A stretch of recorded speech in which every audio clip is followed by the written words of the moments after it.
What's going on, everybody, and welcome back to Comic Breakdown. If you guys are new to the channel, do me a favor, hit that sub button, hit that notification bell, make sure you're not missing any of the awesome content that we have coming out. Now, with this video, we are jumping into Green Lantern issue number 9. Now, if you haven't been keeping up with this line, be sure to check out the link in my description as well as the top of this video. It is going to get you completely caught up on everything that has been going on with John Stewart and our Green Lantern Joe. And what we saw in the last issue was the ascension of John Stewart. And as we get through these next couple of issues, we're gonna find out exactly what that means for John Stewart and what that means for the future of the Green Lantern Corps. And so with that being said, let's dive into this breakdown. Alright gang, so as we dive into this issue, we are picking up with John Stewart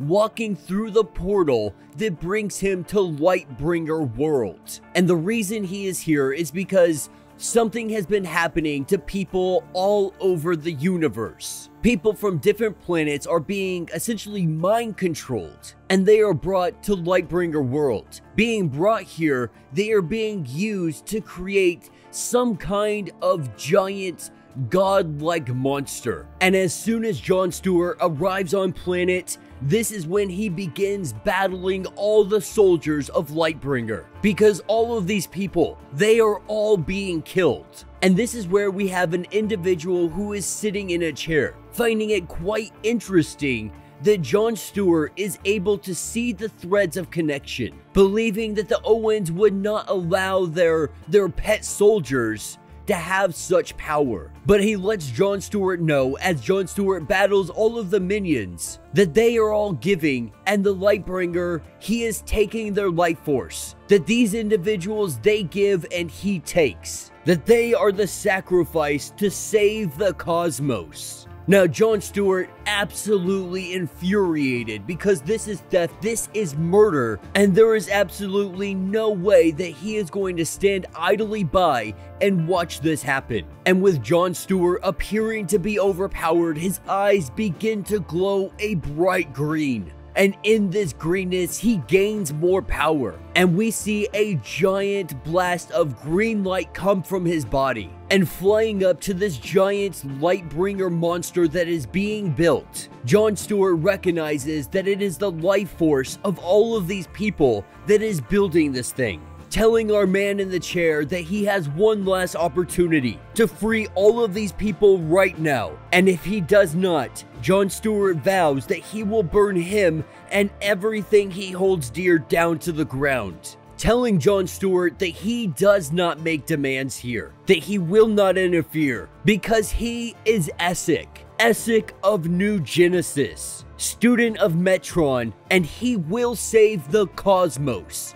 Or at least that is what he is saying he is going to do. By bringing on the Lightbringer, it is supposed to save the cosmos from something. And that he is not the Lightbringer, he is simply the Harbinger. And with that, John Stewart has been smited to the ground. Now, Essek might actually, go ahead and find out what kind of power is behind this Green Lantern. But at the end of the day, he has better things to do. He is not Desaad, he is not someone who is going to be sidetracked by something so fascinating. That the Lightbringer has to be brought about, and wasting time experimenting on John Stewart will not do that. And so with John Stewart unconscious on the ground, we pick up a little bit later with Lunar by his side and John Stewart waking up. Now John, he's a little bit shocked that he is alive right now, but Lunar lets him know that he needs to get used to this, because he is ascended. His body now draws its energy from fundamental cosmic forces. And right now, he's only going to get stronger, and it will be nearly impossible to harm him, at least physically. And John Stewart, he recognizes this, because right now he should be dead, but he feels like Superman. And Lunar lets him know that Kryptonian bodies, they only collect solar energy. John Stewart, he collects nearly all cosmic forces. That is what feeds the Ascended. And since returning from the past, he has only been drawing off of one force exclusively, the one that is most familiar to him,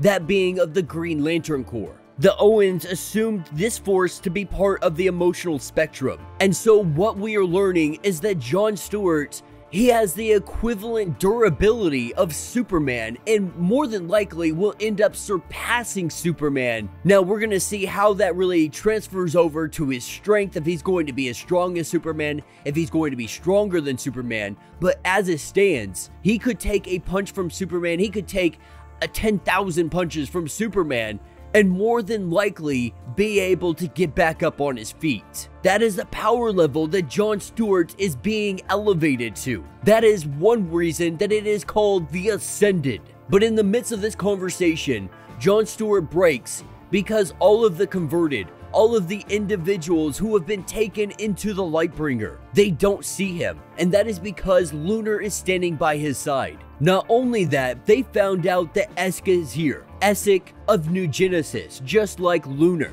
And so obviously this confused John Stewart just a little bit. But Lunar lets him know that they're not one and the same. Because Godhood is very complicated, and he doesn't really have the time to get into the semantics of their hierarchy and so on and so forth.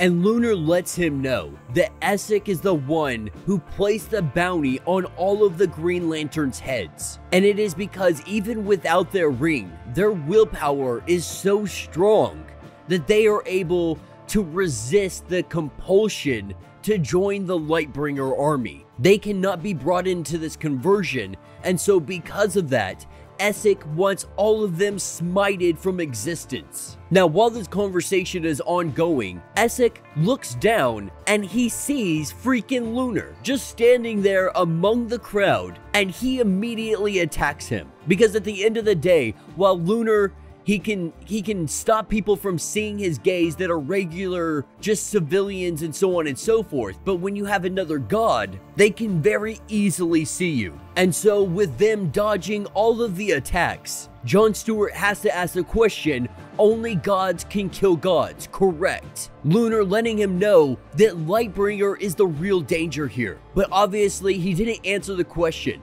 because Lunar, he refuses to kill him. He's saying that he simply won't do it. And so John Stewart, he asks him one thing. He asks him if a god can at least stall a god, giving him the ample opportunity to do what he needs to do. And so we see Lunar, he goes up into the sky and he goes after Essek, telling him that he was warned, that he cannot continue these blasphemies. The light ray is gone, they are all gone. With Essek responding, is it blasphemy to want the universe to be as it was? Saying that he can come back and he will ensure that it happens. And with that, we see John Stewart Green Lantern. He begins to power up, and he says part of the mantra, "Let those who worship evil's might beware my power, Green Lantern's light." And we see him go straight for Lightbringer, bringing down this giant beast with all the cosmic energy that he is currently absorbing.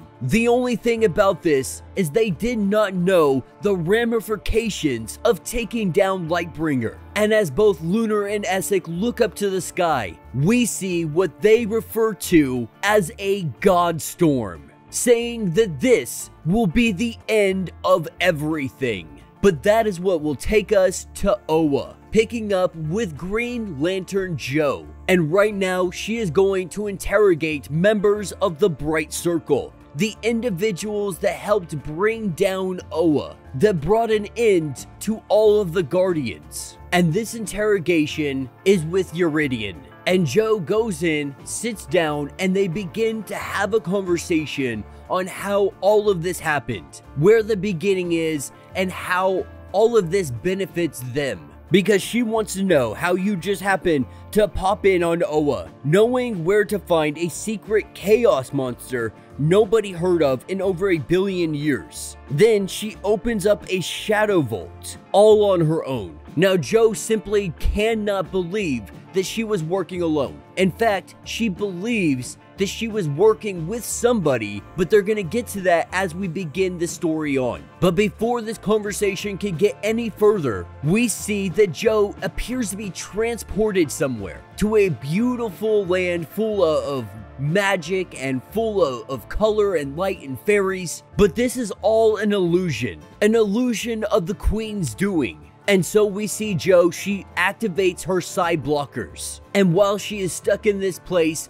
we see that fairies start attacking her. And while she is stuck in this place getting attacked by fairies, the Queen is letting her know that there was somebody who promised us many things. They promised us our magic back. They showed us where the star heart was. You have simply come too late to get any of your questions answered. That at this point, it is far too long. And that what is going to happen, it is inevitable now. There is no stopping what is to come. And she fills us in on exactly who came to her. The guardian known as Koyos came to her, with them being banished to the outreaches of space. He came to them with a proposition, Koyos telling them that if they worked together, that they would get their magic back.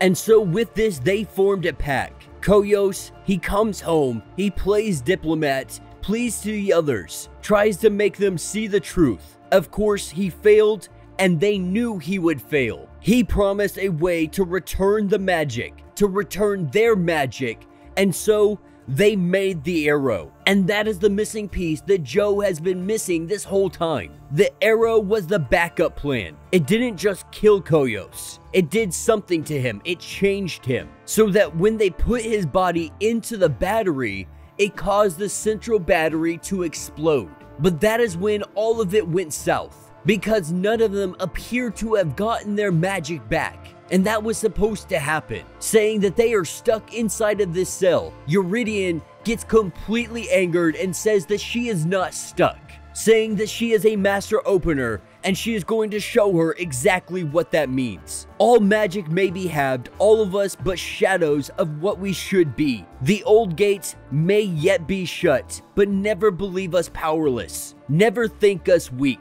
And more so over, she may be buried in stone or caged in iron. No door can stop her from getting in. No door can stop her from leaving. And through all of this showing, we see the Shadow Vault. And inside the Shadow Vault, this is where she sees something. And from the darkness, this is where she finds herself falling from the sky.